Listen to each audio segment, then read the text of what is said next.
Mbola ao anatin'ny toedra raha mafana ao Madagasikara ao amin'izao fotoana izao dia hita fa raikitra indray ny fisavasavana an'ireo tranony rehetra izay voatontonona atao anatin'ity raharaha ity amin'izao ankehitriny izao mba hanadiovana tanteraka an'io Madagasikara io araky ny voalazan'ireo tompon'andraikitra hatrany.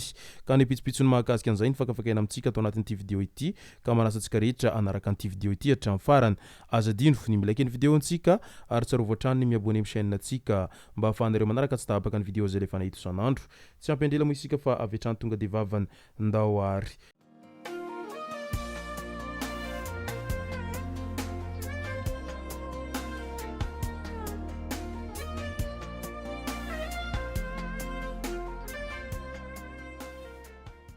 Ny tonga tsy miaraba hono namantezitra ka dia faly miaraba isika rehetra mpanaraka tsy tabaka an'ity chaîne ity tenako amin'ity androandroany ity araky n'izay efa natsipiko zay dia ny mahakasika ny fisavana ny tranon'ireo izay voatontonona tao anatin'ity raharahan'i Madagasikara ity no tena horesantsika ato anatin'ity vidéo ity. Fa milohan'izay dia ndao aloha horesantsika ireto tsara ho fantatra manaraka ireto. Fiatony pejy PRRM Vonjomaiky ao amin'ny pejy ny TVM no hampitaina ny vaovao ofisialy rehetra. Ny ato Vonjomaika ny pejy présidence de la refondation de la république eo ampanaovana ny dingana ara-teknika rehetra amin'izao fotoana izao ny teknisianina mba ahafahana mamerina izany ao anatin'ny fotoana fohy. Misy fikasan-dratsy sy finiavana hanimba ny asa fanavaozana hoy ny fanazavan'izy ireo hatrany. Ka ny pejy ny TVM no hampitana ny vaovao ofisialy rehetra avy amin'ny PRRM mandra-pahavita ny fanarenana an'izany rehetra izany. Ny SMM indray tsy handefitra amin'ny famoahana an'ireo voafonja tsy gadra politika izay nivoaka tsy ara-dalàna izy ireo. Mbola navery ny filohan'ny syndicat ny mpitsara ao Madagasikara Andriamatoa Ambitanarivo Andriantsorosoa nandritra ny valandresaka ho an'ny mpanao gazety fa tsy handefitra izy ireo manoloana ireo zay voafonja tsy gadra politika kanefa nivoaka tsy ara-dalàna ho izy ireo hatrany.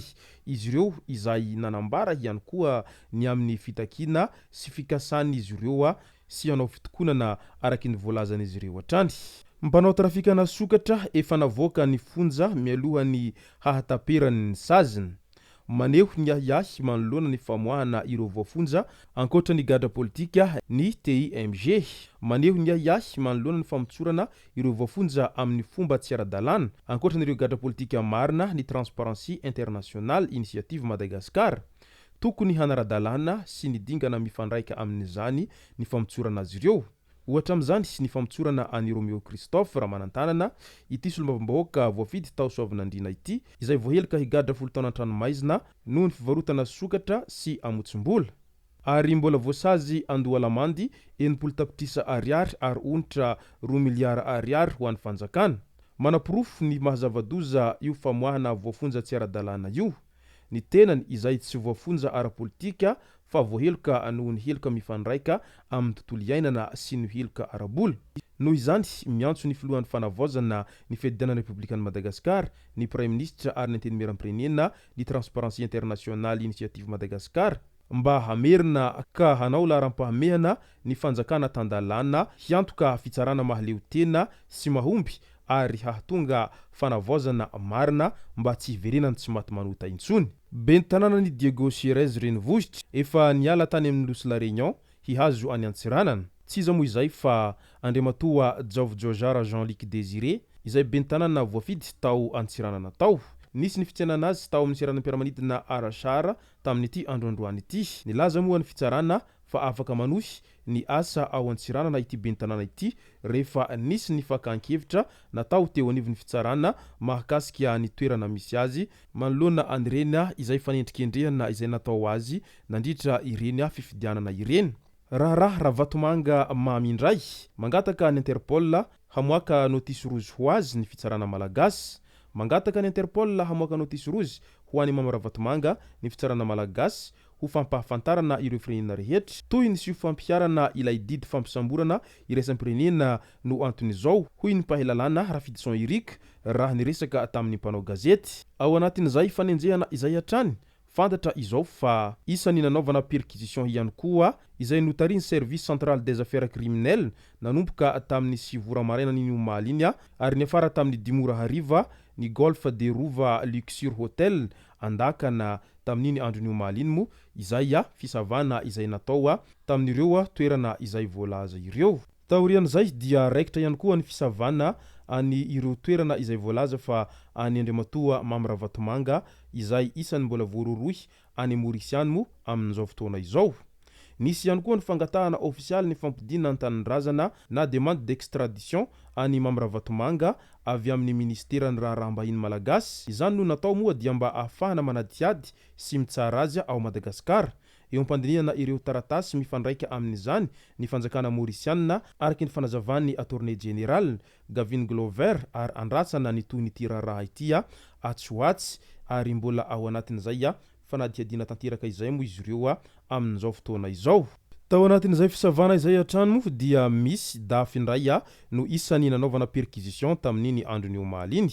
Nandritra ilay perquisition natao dia nahitana fiaraninga dafy ny ministeran'ny vola izay ministeran'ny finance tao amin'ny toerana iray izay tsy nampoizina. Voalavaka hatramin'ny rindrina ilay trano nisy azy avokoa mba hitsirihana an'izay rehetra tao anatin'izany trano izany. Efa azo ny fanalahidiny ilay fiara ka ny vatany sisa hiverina androany raha ny fanazavana hatrany.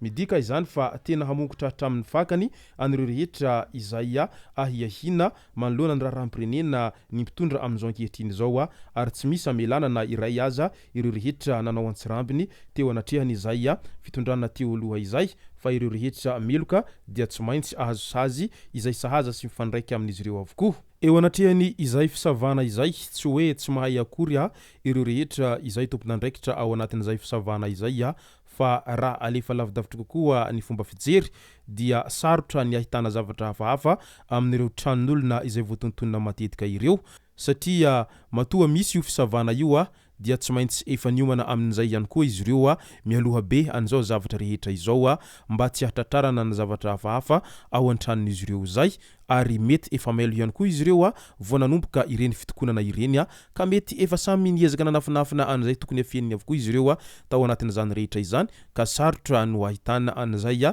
zavatra ahavoatsirengotra azy ireo zay ao anatin'izay fisavana azy ireo zay fa aingany tokoa mba ahita an'izay tena zavatra tadiavina izay ireo rehetra ampanao fisavana izay manomboka izao.